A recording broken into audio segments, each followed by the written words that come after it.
back to Patch. Welcome back. Yes, and today we have the Endgame XM1. Yeah. Or Endgame Gear, I don't know. So this is a company that I haven't really heard of, but we saw some other reviewers doing it, and we're like, ooh, sounds pretty interesting. Alright, so this mouse is going for $60, and if you guys want to get it, we'll leave an affiliate link in the description box, and if you do choose to buy it with our link, thank you, because that does help us out a lot.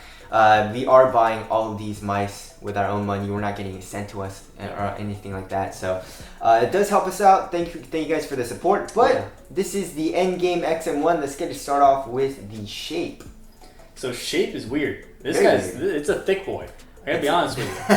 I mean, okay, so it's really weird because the hump is very angled here at the on the back. So as far as the arch goes, the arch is really enunciated in the more of the back of the mouse, and then it has a really sharp dip or fall, right where the palm of your hand is. You would think that would make it more comfortable to palm grip, but it actually makes it less comfortable. Yes. Because, you know why? It's because you're trying to compensate for this really sharp angle, and then you put your fingers down, and there's a little bit of a gap here in between your knuckles. And there always is a little bit of a gap in most mice, but like this is just really sharp that I just really notice it, and really my knuckles really never touch the mouse.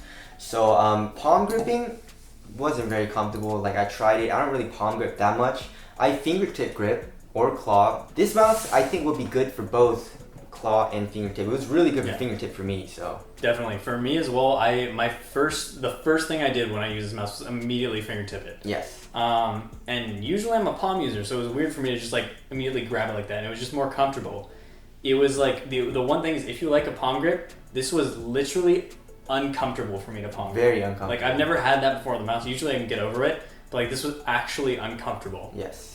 Which is very strange. So the dimensions for this mouse are going to be 122 millimeters for the lengthwise, or around 66 at the width, and then the height of it at the arch is 38 millimeters. Yes. So it's super weird. It doesn't have that usual the curve inward towards the middle. Yeah. So it's just it's kind of fat all the way through, which is weird. That is weird. It's not totally I don't mind it. Yeah. But it's definitely strange to have a mouse like this. Yeah, I like a really narrow grip because in the middle of the mouse, the width of the mouse, I like to have it really narrow because it just feels a little bit better to fingertip for me. So it is a little wide there, but other than that, it still feels pretty nice. And so moving on to our next category being the weight. This is a lightweight mouse, so it's weighing in at 70 grams. Or so they say. So they say. Yeah. So let's test it on our scale real quick. We'll give it a little test. I mean, this is 1 gram heavier, so they say, than the glossy version of the original Model O. I'm getting around 71 to 73 with the core. So they probably measured it correctly with just the mouse. 70 grams seems pretty accurate, and it's pretty light. Considering there's no holes in it. Yeah. That's also pretty impressive, to be honest. Yes. So, obviously, you guys can see there are no holes, and it feels pretty dang light. Nothing compared to the Model O Minus and the Final Mouse 2, which are just insanely light. But it's a nice little middle ground, and it's actually on the lighter side of things, and it feels great. All right, so moving on to the sensor, we've got an optical sensor, the 3389, actually, where we're used to seeing this 3360 every single time. Yes. Honestly, I almost slipped up and just said it again. But 3389, honestly, I don't feel much of a difference. Nah. Really. Nah. But it's more of an up-to-date sensor. It's a newer model, I suppose, by Pixar. But honestly, sensor feels good. Feels solid for a gaming mouse. We approve. But we really didn't notice any, there was no noticeable difference from an ultralight or a Model O, or any typical high class gaming mouse. Yes. So moving on to the glides, we've got these low friction PTFE glides, they're calling it. Yes. Which are actually really smooth. Very smooth. I would say they excel on a cloth surface. Mm-hmm. They feel good on a hard pad as well, but just on the soft pad, they did a lot better than stock mouse feet did, for sure. It feels really smooth. You're gonna, with your flicks, they're gonna feel crisp. One thing that does worry me is that it's really thin. You see that? Yeah, those glides are super thin. Yeah, so that does worry me there. You're probably going to need to replace them, because I feel like you're going to need to replace it real quick, especially if you're playing on the hard pad. Just watch out for that. And there is a glide on each corner of the mouse. It feels good, smooth and all that, and the weight helps a lot with this mouse feeling quick. Yeah, so, moving on to the next category after the glides, it's It's going to be like the buttons. Okay. The buttons. So we've got the Omron switches in there, rated for 50 million clicks. They feel good. They're like a mechanical style switch. They actually great. bounce back up real quick. I like this click. So it feels real good in there. Yes. There is a little bit of side play, but nothing noticeable when you're actually gaming. It's just a tiny bit of side play. Yeah, you have to really, really like push it, and even when you do that, you just don't notice it. It's kind of weird. Even when I'm not looking and I'm trying to move the button to the side, I don't really notice it. So that's a good thing. The actual distance is not too long. Yeah, but it's super tactile. Yeah, super tactile. Yeah. So yeah, the mouse 1 and 2 feel really good. There's some big buttons too. They're They go really like to the middle of the mouse. yeah. Also the side buttons, they're high enough up so that your thumb isn't like always covering it. But I have a pretty small thumb, so I don't really like the side buttons because they're really mushy. There's a lot of pre-travel on it, and you have to really press it in order to click it, which I guess is good if you're trying to have it be like, you don't want to accidentally press it. But it feels really mushy. Yeah, it's super mushy. Yeah.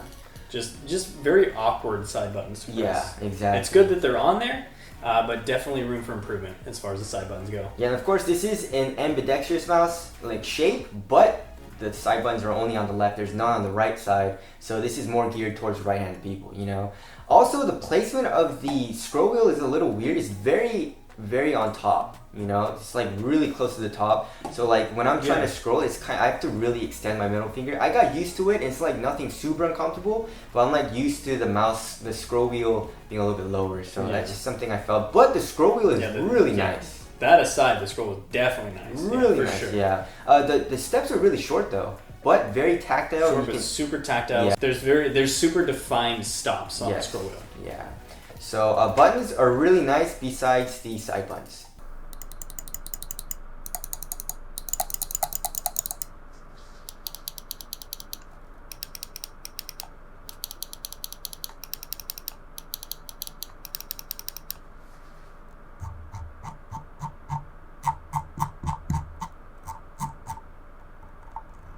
Alright, so now moving on to the next one, being the cord. Yes, so the cord is 70 inches long if you care about that. But yeah, the cord is garbage. It's pretty trash.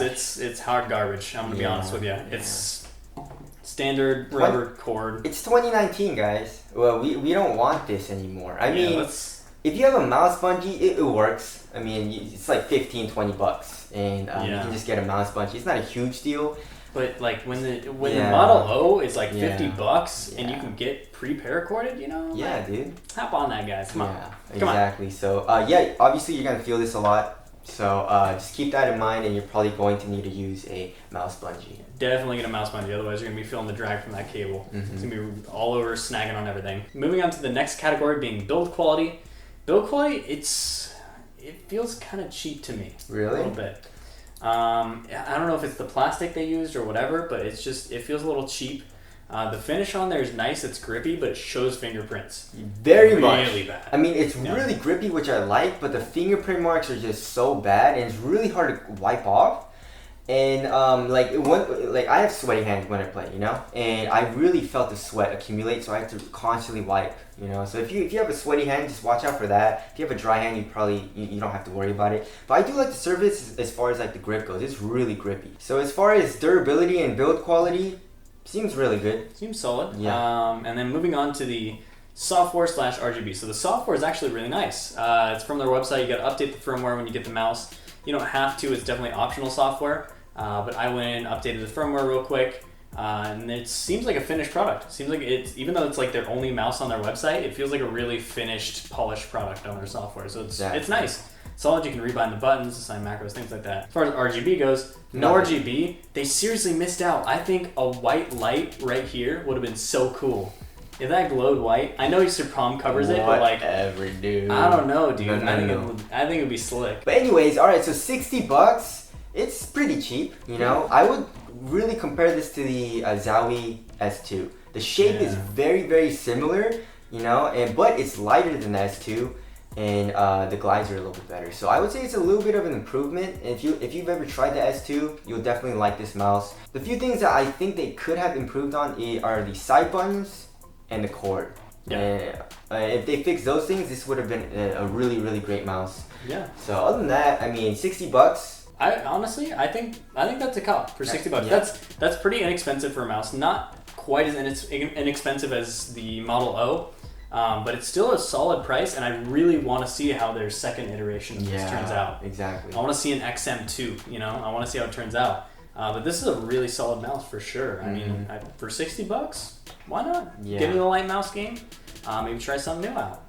Exactly. So, anyways, that's the review. Again, if you guys want to get it, we'll leave links below. Thank you guys for watching, and we'll see you guys next one. See you in the next one.